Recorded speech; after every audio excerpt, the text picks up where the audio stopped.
내용을 하나 좀 소개하고 넘어갈게요. 2015년도에 우리가 아침에 인간극장이라는 것을 지금도 해요. KBS 1TV에서 7시 50분에 하는데 2015년도에 인간극장 하나 내용이 뭐였냐면 우리 집에는 어린 왕자가 살고 있다. 이런 제목의 인간극장을 반영했어요. 우리 교단에 지금은 그분이 담임 목사도 하고 그 다음에 제가 책도 내고 자기 아들 때문에 그런 걸 알아요. 우리 교단에 부목사님이었던 아들의 이름이 원기인데 홍원기인데 원기가 문제가 생긴 거예요. 무슨 문제가 생기냐면 소아조로증에 걸린 거예요. 소아조로증이라는 것은 이제 한 10살쯤 되면 이 아이의 외모나 모든 것들이 80살 먹은 노인과 같이 되어져서 10살 때 죽는 거예요. 실제 80대 노인같이 외형이 다 변해요. 무서운 병이죠. 소아조로증. 아마 요즘은 원기가 아직도 살아있는데 유튜브도 하고 있더라고요. 그런데 여러분 미국에 유명한 목회를 한 목사님 한 분을 소개하는데 헤럴드 쿠시러라는 분이 계시는데 그분이 쓴 책 중에 이런 제목이 있어요. 왜 선한 사람에게 나쁜 일이 생기는가? 여러분 생각해 보세요. 저도요 막 열심히 했는데 성과를 냈는데 하나님이 뭔가를 안 주실 때 줘야 되는 타이밍에 안 줬다고 생각할 때 인간은요 실망을 하는 거예요.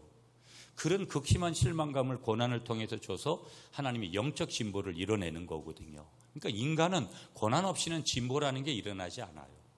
그러니까 고난이 오면 깨달아요. 그러니까 깨닫지 못하는 사람도 있지만 깨달으라고 고난을 주시는 거예요. 고난을 일부러 욥에게도 허락하잖아요. 하나님이. 그렇게 신실한 종에게도 허락하는 이유가 하나님만 정말 섬기려고 하느냐. 하나님이 어떤 때는 테스트, 하나님이 유혹하는 분이 아니라 하나님은 항상 확인하는 분이잖아요. 하나님의 질투라는 거. 질투가 아주 굉장히 인간의 질투하고는 될 게 없고 나 외에는 다른 신은 절대 섬기면 안 되는 거니까. 그렇게 하나님이 질투하시는 거예요. 그런데 이분의 헤럴드 쿠시너의 목사님의 문제가 뭐냐면 자기에게 3살 된 아들이 있는데 그 아들에게도 소아조로증이 있는 거예요. 그러니까 전 세계적인 희귀병인데 전 세계에 몇 명 없어요. 이 목사님 훌륭해요. 교인들에게 또 훌륭하게 큰 교회 목회하고 아주 훌륭한 목회를 하는 그런 분이에요. 목사니까 당연히 뭘 하겠어요? 문제를 만났으니까. 기도를 하기 시작했어요. 응답이 4가지로 왔어요. 첫째는 뭐냐면 인생의 모든 고난은 나만 당하는 것이 아니구나. 이걸 깨달았어요. 기도 응답으로. 두 번째는 뭐냐면요. 이 땅에 우연한 일은 없다. 다 모든 게 하나님의 뜻. 제가 늘 얘기하잖아요. 뭐 부흥회만 가서 그런 게 아니라 제가 본교에서도 하나님의 뜻과 하나님의 계획과 하나님의 의도와 하나님의 목적이 중요하다. 그대로 사는 게 중요하지. 내가 뭘 어떻게 하고 그런 것들은 사실은 그렇게 살다 보면 그거는 결국은 육을 추구하는 사람이고 육이 소중하지 않다라는 것이 아니라 육은 전부가 아니에요. 우리는 영혼 육이고 영적인 일이 어떻게 보면 더 큰 일이기 때문에. 세 번째 깨달은 것이 뭐냐면 길을 막으신 하나님은 다른 길을 주시는구나. 그걸 세 번째로 깨달았고 네 번째 깨달은 게 뭐냐면 하나님은 땅의 문, 이 땅의 문을 닫으실 때는 반드시 하늘의 문을 여시는 거구나 하는 것을 그가 이제 깨닫게 된 거예요.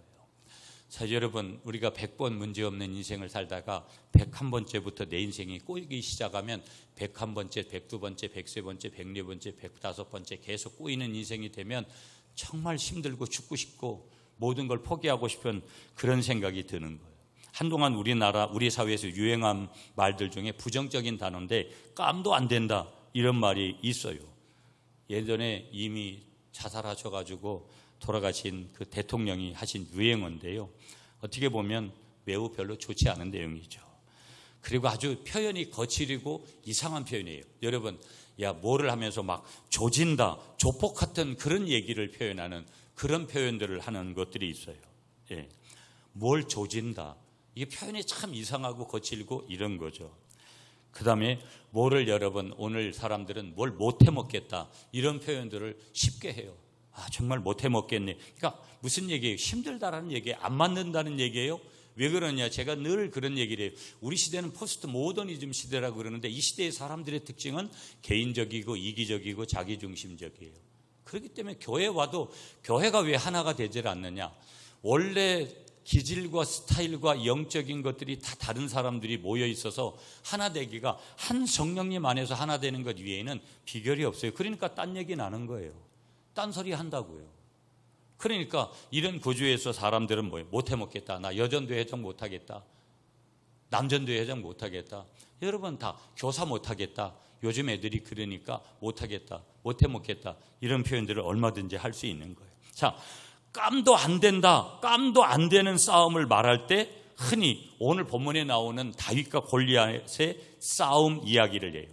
그리고 우리가 성경을 떠나서 우리가 비유를 하나 든다면, 예를 든다면 토끼와 거북이의 싸움. 그런데 깜도 안 되는 싸움에서 놀라운 일들이 가끔 일어나는 거예요. 아니 어찌 보면 성경은 세상에서는 가끔일지 몰라도 성경은 너무나 많은 그런 일들이 일어나는 거예요. 역설, 영어로는 패러독스라는 단어인데, 내가 살려고 하면 죽고 죽으려고 하면 사는 일들이 하나님의 손에서 그렇게 일어나는 거예요. 영어로는 그 미라클이라고 그러잖아요. 기적이 일어나게 되는 거죠. 하나님의 기적의 사건이 오늘도 마찬가지로 그 기적의 사건이고 하나님께서 하시는 그런 놀라운 일을 우리가 이제 보게 되는데, 깜도 안 되는 게 인간적으로는 도대체 거북이가 토끼한테 이길 수가 없는 건데 거북이가 토끼한테 이기는 결과를 우리가 들었잖아요. 깜도 안 되는데 어떻게 보면 다윗이 골리앗한테 오늘 이기는 사건을 하나님이 말씀하시는 거예요. 하나의 어떻게 보면 반전 드라마와 같은 그런 일들을 보여주시는 거예요. 여러분 어제 무슨 우리나라 이제 청소년 우리 야구하는 고등학생들이 일본을 1대0으로 이겼어요. 그런데 여러분 0대1로 지지다가 어떻게 보면 뭐 이제 게임 끝나기 10분 전에 2골을 넣어서 2대1로 역전하는 이런 것들을 보면은요 참 재미있어요. 전 야구를 보는데 야구도요 원래 9회 말 야구는 투아웃부터다 이런 얘기를 해요. 야구를 좀 아시는 분들은 제 얘기가 무슨 내용인지 알 거예요. 다 끝나갈 그 시점에 놀라운 일들이 일어난다는 거예요. 실제 10대0으로 이기다가도 여러분 그 10대0을 뒤집는 일이 9회 말에 일어나는 일들을 가끔 봐요. 그런 경기를 보면 여러분 그 짜릿함이라는 것이 왜 사람들이 저렇게 막 어떤 때는 거친 욕을 하면서 이 승부욕이 강하기 때문에 가끔 저도 막 제가 막 욕하고 이러니까 우리 집에서 집사람이나 왜 욕을 하냐 뭐 막 그래요. 근데 이 스포츠를 하시는 분들은요 그게 스포츠가 왜 그 사람이 욕을 하고 왜 사람이 저렇게 과잉 반응을 하는지를 이해를 해요. 만약에 그런 반응을 안 할 것 같으면 그 사람이 그런 스포츠에 관심을 안 가져요.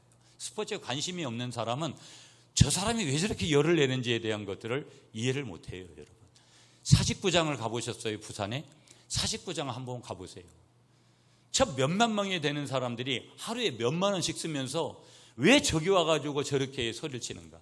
어떻게 보면 여러분 그 감정적인 요소 때문에 저는 스트레스 해소가 다 해소된다고 봐요. 어떻게 보면 그런 요소 때문에도 가는 사람들이 있는데 도리어 스코어 때문에 뭐 스트레스를 받고 오는 그런 사람들도 이제 우리가 많이 있는 것을 보게 되죠.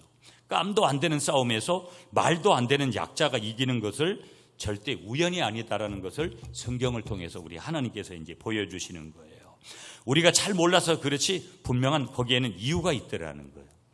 여러분 뭐 제가 여기 옆에 이제 상가 옆에가 나와서 제가 원래는 이제 저기다가 목양실을 옮기고 그 다음에 이제 목양실에 있는 데를 휴게실이나 아니면 무슨 찬양대 연습실이나 뭐 교사회나 이런 거 하는 거로 뭐 나중에 가도 그런 용도로 저거 공간을 쓰려고 해요.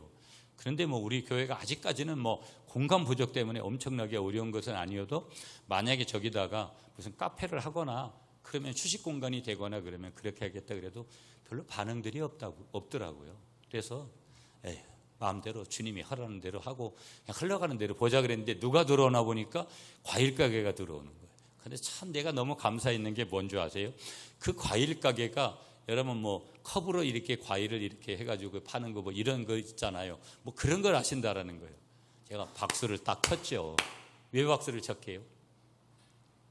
손님이 와도 요즘은 별로 목양실에 관심을 두는 사람이 없어서 뭐 저희 집 사람도 별로 이렇게 많이 뭐를 안 하고 권사님도 뭐를 뭐 사다 놓고 그런 걸 잘 안 하니까 제가 손님 오면 어떤 때 제가 그래서 얼마 전에 드립커피를 한 병 사다 놨거든요. 손님 오면 저는 믹스커피를 좋아하는데 저는 괜찮은데 요즘 손님들은 목사님들은 뭐 이렇게 값싼 드링크 이런 거 주면 안 드세요. 왜 그러냐면 거기에다가 별로 설탕물만 들어갔지 내용물이 오리지널이 아니기 때문에 얼마나 목사님들도 건강을 챙기는지 벌써 알아요. 그래서 저도 그런 거 주면 안 먹거든요, 잘.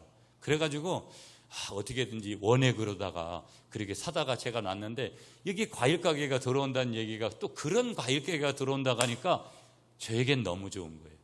손님 온다 그러면 푸드 가가지고 사장님 전도도 할 겸 매우 친근하게 친밀하게 물건도 사주면서 그러면 얼마나 좋아요. 제가 그랬어요. 하나님이 나의 비서를 옆에 붙여주시는구나.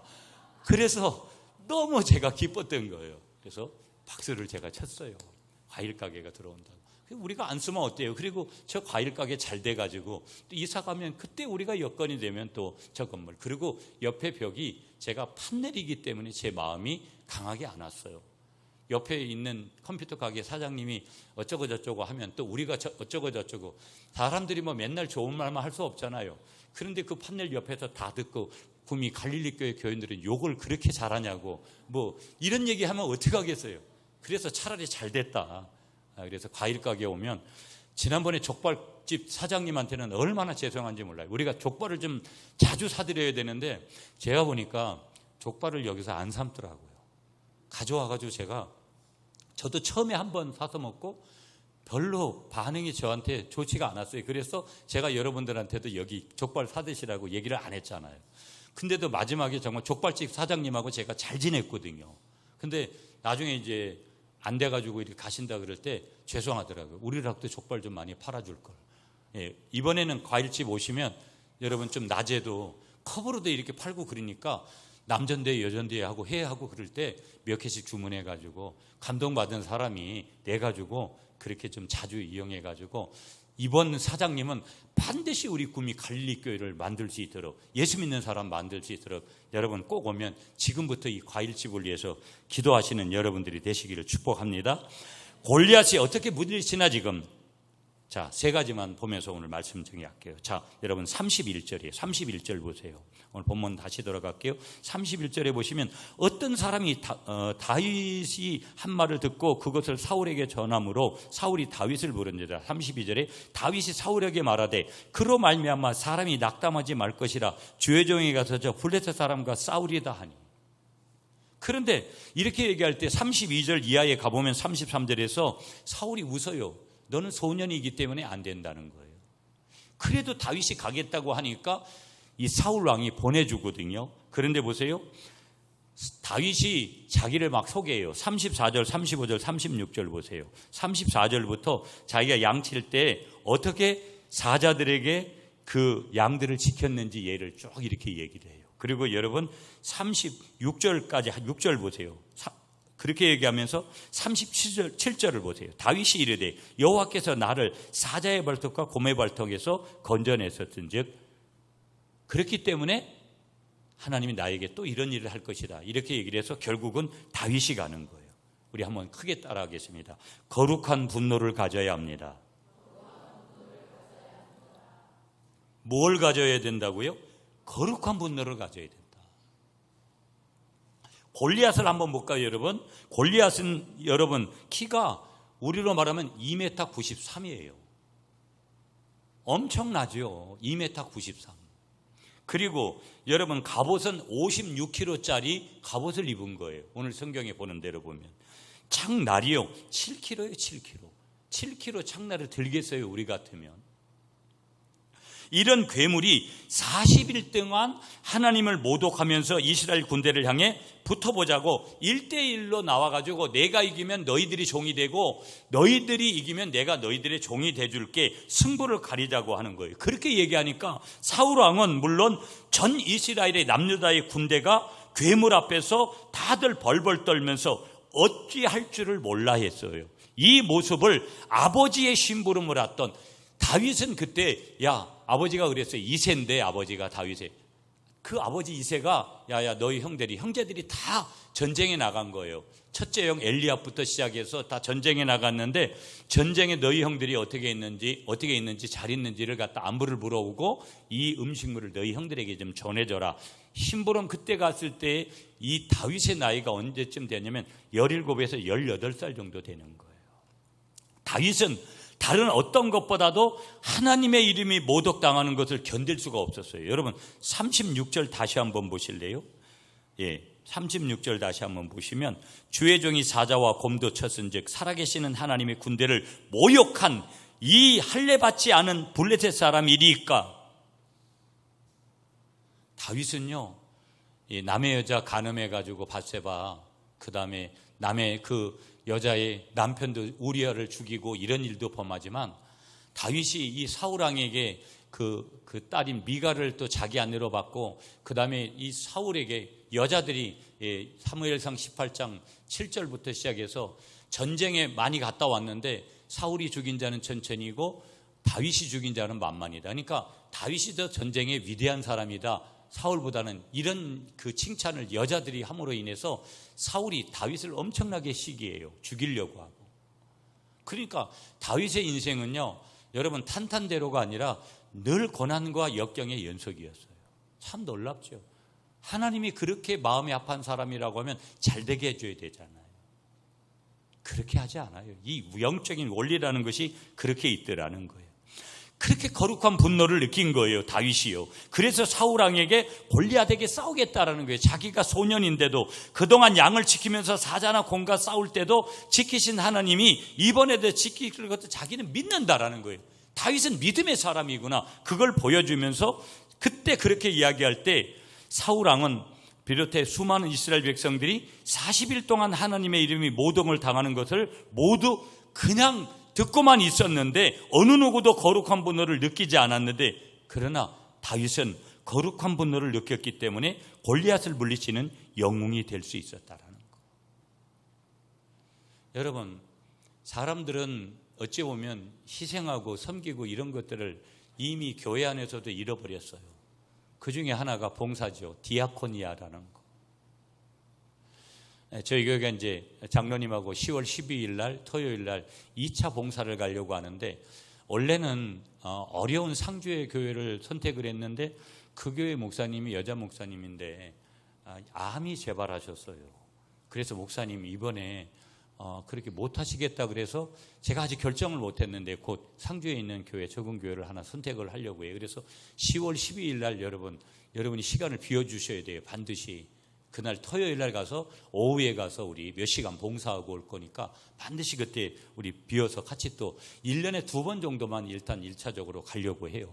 10월 달에 행사가 많아요. 천지창조 정교인 야외 나가가지고 또 하는 행사도 있고, 베트남도 갔다 와야 되고, 그런데 베트남 몇 명이 갔다 오는 거니까 그건 전체 교인이 가는 거 아니니까, 그래도 10월 달 아니면 11월 달은 추워서 못해요. 그래서 10월 달에 가니까 여러분들이 이번에 꼭 2차 우리 봉사에 참여할 수 있도록, 그런 봉사를 사람들이 잃어버린 거예요. 거룩한 분노가 있는 사람들이 난관을 부딪히고, 여러분 저희 교회도 마찬가지고 교회도 마찬가지인 거예요. 한국교회. 여러분 제가 갔던 논산의 기도원, 여러분 산청의 기도원 엄청 커요. 옛날에는 몇백 명씩 그 안에 본당에 들어가질 못해서, 그런데 논산에도 보면 기도원들도 옛날에는 워낙 기도원이 잘 돼서 부동산 이런 게 엄청난 거예요. 옛날에 하나 큰 건물이 덩그러니 있는데 옛날엔 저기서 모였다는 거예요. 지금은 그냥 폐가같이 놓여져 있고, 현재 있는 성전도 어마무시해요. 거기도 몇백 명이 들어갈 수 있는 성전인데 실제 그랬다는 거예요. 근데 지금은 그렇지 않아요. 제가 이 기도원을 보면서도 옛날 같은 그런 기도원이 될까? 아마 어떻게 보면 내가 갔던 미얀마나 내가 갔던 캄보디아나 내가 갔던 네팔이나 이런 나라는 가능해요. 그러나 인간적으로는 한국교회는 이미 유럽교회와 미국교회 패턴으로 물질 만능주의에 빠져서 돈신에 빠져서 그렇게 가고 있구나. 그래도 파산해 가는 이 한국교회를 그냥 내버려 둘 거냐? 그루터기 같은 하나님이 용사들을 찾고 계시고, 거룩한 분노를 가진 목회자와 성도들을 통해서 한국교회와 또 세계 선교를 우리에게 맡겨주셔서 그들을 통해서 이루어 가실 줄 믿으시는 여러분들이 되시기를 축복합니다. 거룩한 분노. 근데 이 거룩한 분노가 가만히 있다고 일어날 줄 아세요? 그거는, 이 거룩한 분노는 어디에서 오는 것이냐? 말씀과 기도로만 오는 거예요. 그러니까 기도하지 않으니까, 여러분 우리 교회도 제가 지난주에도 말씀드렸어요. 여러분 이번 주간에 그렇게 해도 여러분 기도하라면 똑바로 나왔느냐? 여러분 정말 제가 이게 숙제예요. 구미 갈릴리 교회. 구미 갈릴리 교회가 여기 수천 명이 모이고 여러분 저는 그런 거 필요 없어요. 여기 이 인원이 매일 기도하고 함께 그렇게 살아가느냐? 논산 그 베데스다 기도원이요. 9시 반쯤 되면 9시 한 20분이면 모든 그 말씀 1시간 전하고 축도하고 뭐 헌금 기도하고 다 맞춰야 돼요. 왜 그러냐면 그때 이후로 전 교인들이 모여서 2시간 기도하고 가요. 새벽 기도 안 해요. 대단하다 그랬어요.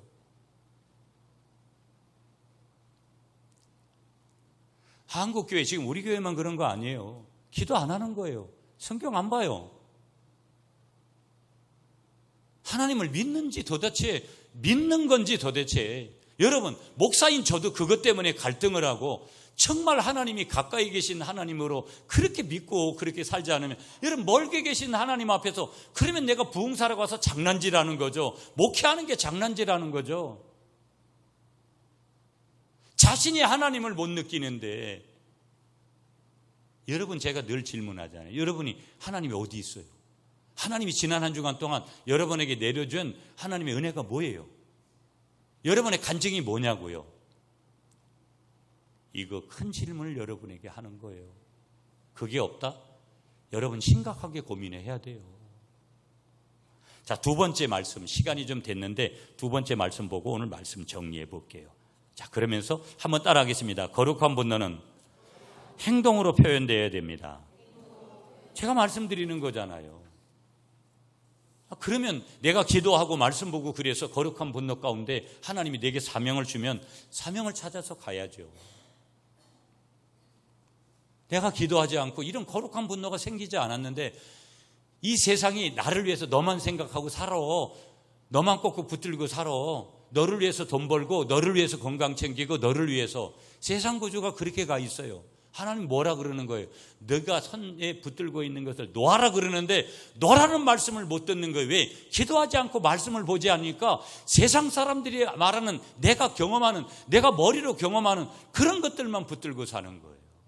여러분 돈 버는 것이 잘못됐다라는 거 아니에요. 돈 벌어야죠. 건강을 챙겨야 돼요. 운동해야 되는 거예요. 그것이 잘못됐다라는 것은 아니에요. 거기서 끝난 거지 아무것도 그대로 다음 페이지로 넘어가지 않으니까 그게 문제인 거라는 거예요. 아멘을 한번 하세요. 두 번째 한 가지만 더 보고 마칠게요. 40절이에요 여러분. 40절 말씀 오늘 본문 여러분이 한번 읽어주세요. 시작.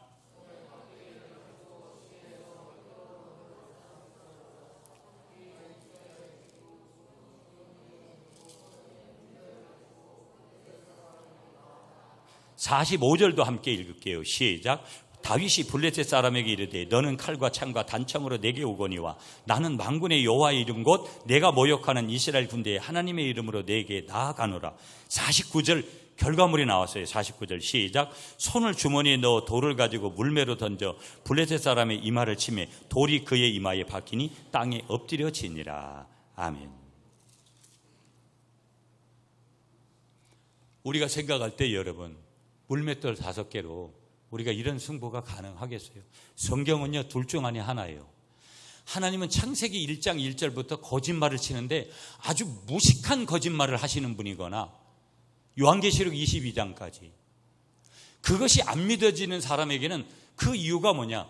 이런 거짓말이 어디 있어? 창세기 1장부터 하나님의 거짓말이 시작되거나 아니면 하나님의 진실 하나님의 말씀이 시작되거나 그 말씀을 믿는 사람에게는 결과물이 달라지는 거예요. 오늘 다윗이 물맷돌 5개로 이마에 분명히 그런 그 골리앗의 이마에 그렇게 박힐 확률이 여러분 세상에서 보면 재산 확률 그렇게 성공할 확률이 크지 않아요. 그러나 하나님이 하시니까 이마에 박힌 거예요. 제가 오늘 마지막으로 말씀드리고 싶은 한 가지가 뭐냐? 한번 따라하겠습니다. 나의 강점을 잘 활용해야 됩니다. 여러분 이미 골리앗은 아무도 다 근접을 못한 거예요. 인생에 이거는 이미 안 돼. 우리가 생각할 때 야, 난 돈이 없어, 사람도 없어, 백도 없어, 배운 것도 없어, 경험도 없어. 이런 우리 인생의 모든 것들이 있어요. 여러분 저도요. 제가 이 부흥회 다니면 조금 그래도 해보가는 게 교회에 있으면 제 속이 진짜 너무 힘들어요. 어떤 때는 답답함이 이루 말할 데가 없고, 움직임이, 여러분들은 그냥 뭐 돈 벌어야 되고 여러 가지 뭐 이런 것들이 있잖아요. 교회 움직임이, 우리 교회가 무슨 사역이 많이 있거나 그런 게 없잖아요. 예배 하나도 어떤 때는 그게 힘들어서 하고, 기도하는 것 자체 하나를 갖다가 상식이에요. 그건 누가 잘하고 못하고 이런 게 아니에요. 예수 믿는 사람들은 당연히 하나님 말씀 먹어야 되고, 예수 믿는 사람들은 내가 예배당에 나오지 않아도 어디서든지 기도에 있어야 되고, 예수 믿는 사람들은 주일이 되면 반드시 교회 나와서 예배 드려야 되고, 찬양해야 되고, 찬송해야 되고, 예물을 드려야 되고, 이건 마땅한 거예요. 내가 뭘 더하고 사는 그런 게 아니라고요. 그런데도 어느 날 한국교회 교인들이 이 상식이 무너진 거예요. 기본이 무너진 거예요. 그러니까 내가 약점이 있으면 자꾸 인간적으로 메꿔보려고 하는데, 그게 인간적으로 메꿔집니까, 여러분? 세상에 가보세요. 1등 하는 사람은 한 명밖에 없어요. 성공하는 사람 몇 사람 안 돼요. 여러분, 지금 우리 주위의 가게들 다 경기가 어렵다고 해요. 우리도 어렵다는 그런 것들을 체감해요. 그래도 하나님은 여전히 일하시고 계시는 줄 믿습니다. 그러므로 뭐예요? 나의 강점으로 일해라. 내가 약점이 있어요. 여러분, 저에게도 약점이 있어요. 맨날 나타내 보세요. 전국에 다녀보니까 그걸 더 느껴요. 이야, 이렇게 훌륭한 목사님들, 훌륭한 부흥사들 많구나. 나는 조용히 들어가서 목회나 해야지. 이게 맞는 건데. 전 늘 그렇게 해요. 너는 너고 나는 나야. 네가 아무리 뛰어나고, 네가 아무리 학벌이 좋고, 네가 아무리 대단한 목회를 해도 나는 나일 뿐이라고.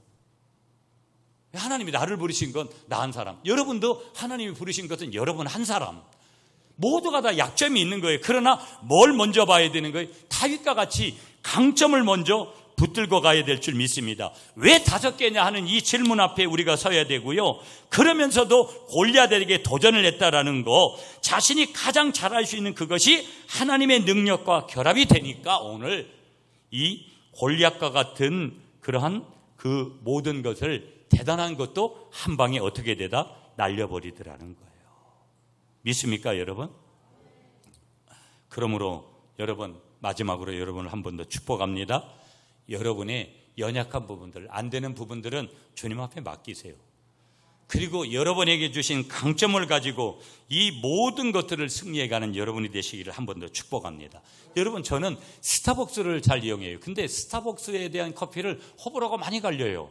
그래서 제가 사다 드리니까 목사님들이, 그러면 너무 이게 거부감을, 제가 또 그냥 사다서 공짜로 대접하는 거니까 표현은 안 하는데 가끔 그런 얘기예요. 자기는 여기 안 맞는다. 너무 진하다는 거예요. 그런데 여러분, 그 스타벅스의 하워드 슈츠라는 그 사람은요, 그 하워드 슈츠가 잘했던 것이 뭐냐면요, 원두커피 내리는 것을 가장 잘했다라는 거예요. 그래서 오늘 스타벅스가 있는 거예요. 조금 가격이 단 데보다 싸는데, 그래도 저는 제가 옆에서 어디를 갈 때 항상 스타벅스 몇 잔을 이렇게 가져가서 그분들한테 대접을 하는데, 그랬다는 거예요. 원두 내리는 거 하나가 오늘 스타벅스를 있게 했다라는 것이죠. 자, 말씀을, 시간이 좀 많이 돼서 말씀을 이렇게 정리할게요. 오늘 다윗이 골리앗을 이겼어요. 오늘 설교 제목을 문제 해결책이 도대체 뭐냐? 문제 해결책은 다른 데 있는 거 아니에요.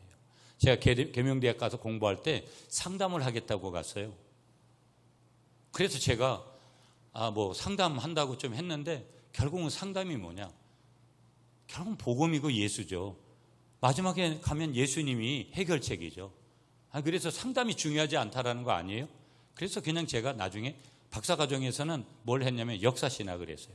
제 동기가 같이 이번에 이제 대구에서 제가 신대원 3학년 때 같이 개특했던 동기, 저보다 나이가 좀 밑인데 그 친구도 이번에 강사로 제가 세웠어요. 그 친구는 신약학 박사학위를 계대에서 받았어요. 저보라 계속 이 학위 받으라고 하는 것을 제가 그냥 무슨 학위냐 그랬는데, 제가 이번에 그랬어요. 내가 논문 한번 해보겠다. 내가 만약에 다른 일을, 정치적인 어떤 노예일이나 이런 거 안 하게 되면 내가 논문 한번 쓰도록 한번 해보겠다. 그래서 당신이 좀 도와주셔. 조교도 하고 여러 가지, 그러니까 이런 부분들을 이렇게 하게 됐는데, 제가 뭔 얘기하다 여기까지 왔냐면, 상담이 중요하지 않다라는 것이 아니라 마지막 결론은 하나님이다. 그리고 하나님이 함께 하시면, 오늘 골리앗을 이기게 하시는 다윗의 편에 서시면 그 결과물이 있는 거다. 문제 해결책은 오직 주님이시기에 주님 안에서 여러분이 끝까지 기도하시고 말씀대로 순종하시고, 그래서 여러분이 지금 가지고 있는 문제가 주님 손에 올려질 때 우리는 아무것도 없는 무명이지만 그 무명자 같은 우리의 손길에 전능자이신, 구원주이신, 창조주이신, 역사의 주인이신 하나님의 손이 얹어지면 거기에서 미라클, 기적을 경험하게 된다라는 것, 여러분이 간증의 주인공이 되어질 수 있다라는 것을 믿으시면서 여러분의 문제를 주님 앞에 올려드리는 여러분에게 그 올려진 문제가 하나님으로부터 해결되어지는 그런 축복의 주인공이 여러분 되시기를 간절히 축복합니다.